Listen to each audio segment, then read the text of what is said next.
everyone. I am Ashwini Deshpande and today we are going to see the speed control of DC motor. This is our third video. Speed control means I need to vary the speed. There are many applications in which we need to vary the speed of the motor, and for that we have to implement the speed control methods. Now for getting the variable speed, we need to see on which factor my speed is depend. So it can be seen from the formula.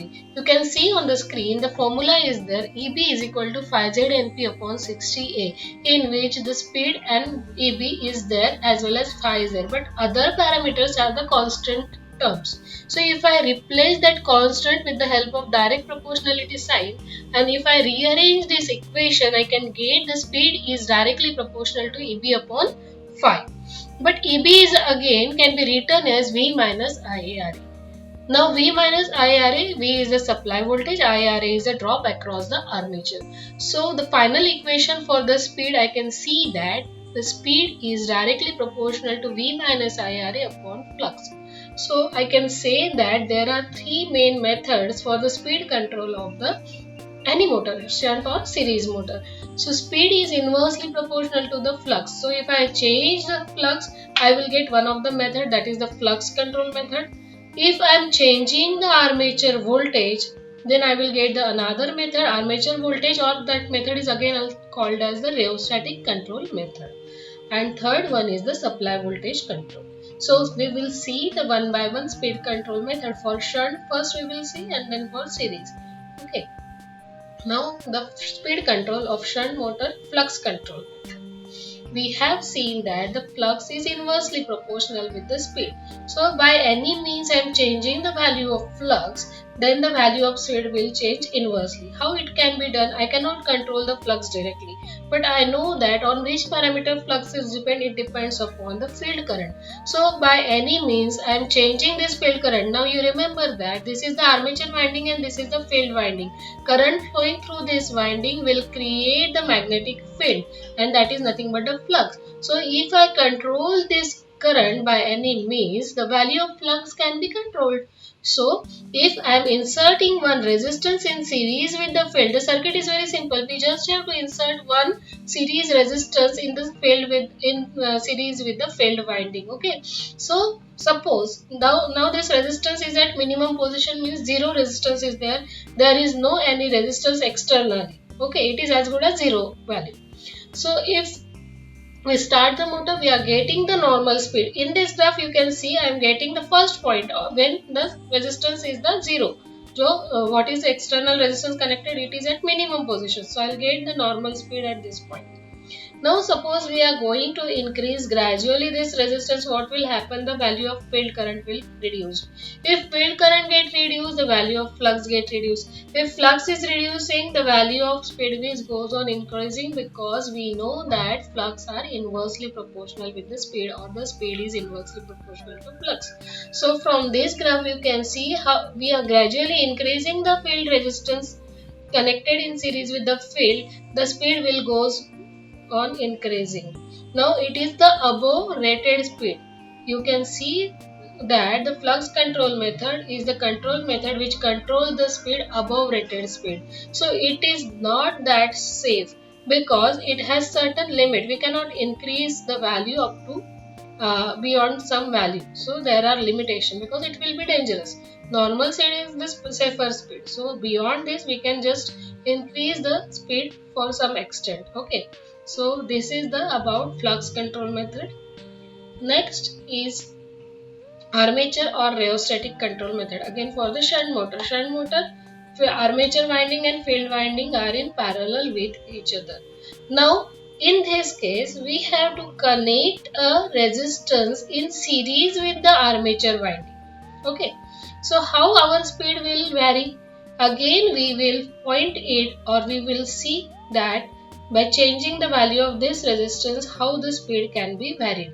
Okay, so suppose consider first this resistance is at minimum position, means as good as there is no resistance connected in the series. So whatever value of armature current can be directly go into it.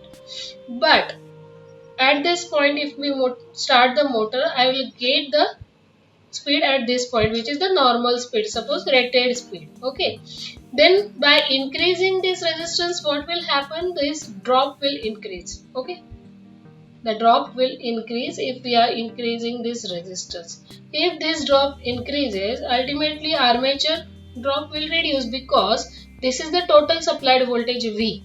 So voltage across this plus voltage across this is the complete voltage. So to that supply voltage is the constant voltage. So if I am increasing this drop, ultimately this drop is goes on decreasing. And if this drop is goes on decreasing, my speed will goes on decreasing.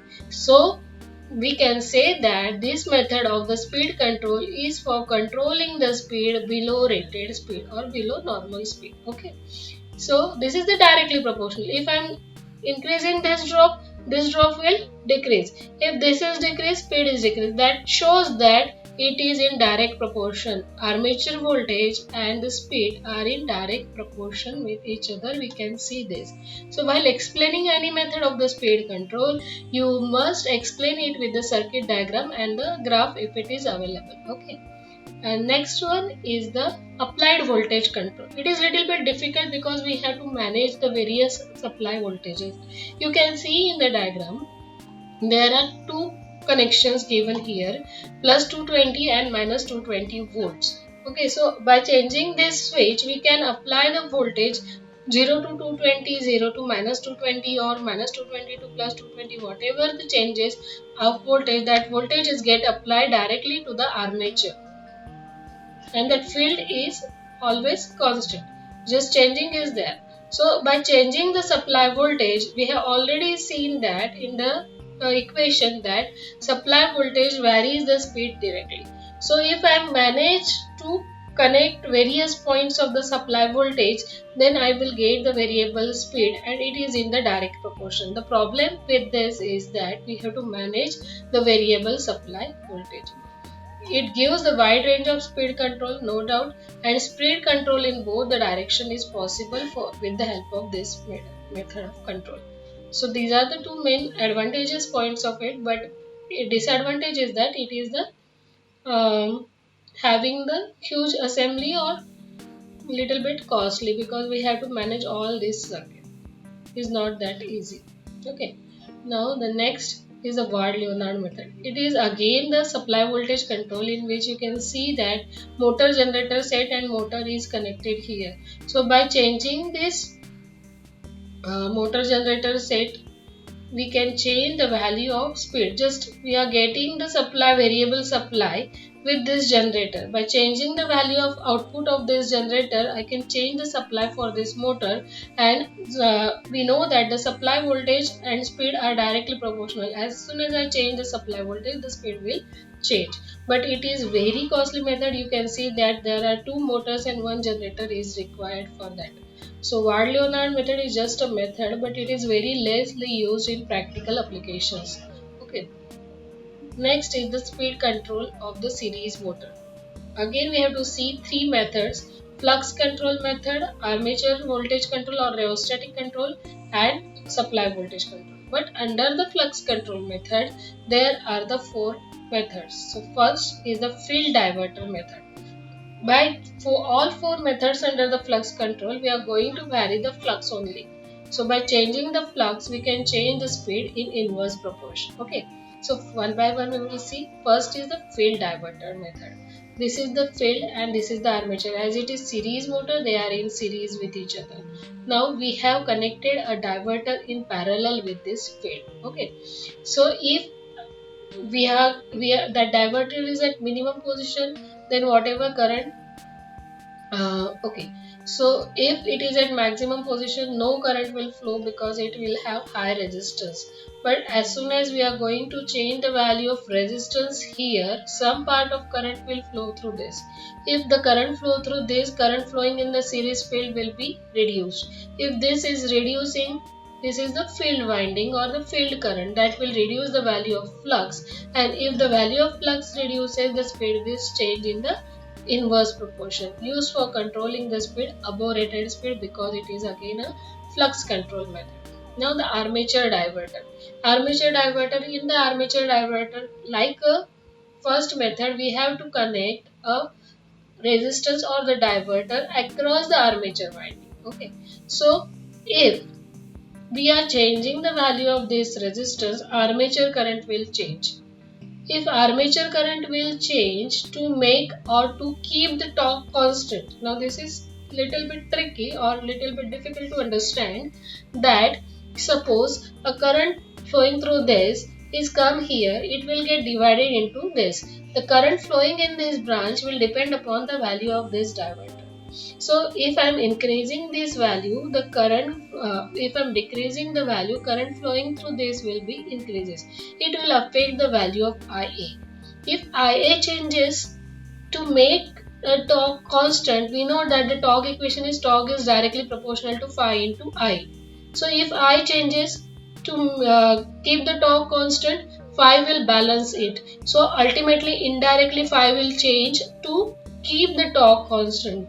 Okay, to maintain the torque constant, if IA changes, flux also changes. From the equation, torque is directly proportional to phi into I. Okay, so if the phi changes, the flux changes, the speed changes in the inverse proportion. It is used for controlling the speed below rated speed. Okay, so you should know which method is for controlling the speed above rated and which method is for below rated speed control. Okay, because in this case flux are going to increase because IA is goes on reducing as the current will flow here. IA will decrease, IA decrease to maintain torque constant, flux will increase, flux increase means speed decreases, and that's why it is called as the speed control below rated speed, though it is the flux control method. Please note this point. Now the tap field control. Tap field control, you can see in this there are number of tappings given on the series field winding. Okay, so by changing the tap fields or by changing the taps on the field winding, I can change the value of MMF or number of turns of the winding, and on the number of turns the value of MMF depend, and MMF changes, the flux will changes, flux changes, the speed will changes. So the series sequence is like that. Number of turns depends, MMF is depend upon the number of turn, on MMF flux is depend, on flux speed is depend. So by changing the tappings, we are actually going to change the number of turns in this winding. If the number of turns in the winding changes, MMF will changes. If MMF changes, the value of the flux changes, and if flux changes, the value of speed will changes. It is used for controlling the speed above rated speed. Okay, again it is for above rated speed. Now series parallel control. Series parallel control, here only one diagram is there, but a field winding is connected in the parallel and field winding is connected in the series. There are two combinations, series and parallel. So now it is showing the parallel combination. The field windings are connected in the parallel. So again by changing this combination series and parallel, number of turns can be changed. Number of turns changes, MMF will changes. If MMF changes, the flux changes. If flux changes, then the speed will changes. The two speeds at constant torque are possible. That is one of the main point for this method. But it is again a flux control method. So these four types are for the flux control method. Now we will see the armature control or the rheostatic control. Armature resistance control or rheostatic control. In the armature resistance control, we have to connect for changing this, we have to connect a diverter or the resistance here. Okay, this is the field winding and this is the armature winding. By changing the value of variable resistance, any speed below the normal speed can be obtained. If we are changing this, what will change? The current will change. If current changes, again, if the current changes, the value of I again changes, the drop will change, it will change the speed directly. Okay, so this is the armature rheostatic control method. Third one is the applied voltage control. It is used for controlling the speed below rated speed. We can see that here variable voltage obtained from the generator is connected, and if you vary this voltage, ultimately the speed goes on varying from the formula. We have seen the formula that the speed is directly proportional to the supply voltage. So according to this, the speed can be varied. So these are all the speed control of the DC shunt and series motor. I hope you understand the speed control methods. In our next video, we are going to start the starter, necessity of the starter, 3-point starter and 4-point starter. Thanks again. Thanks a lot.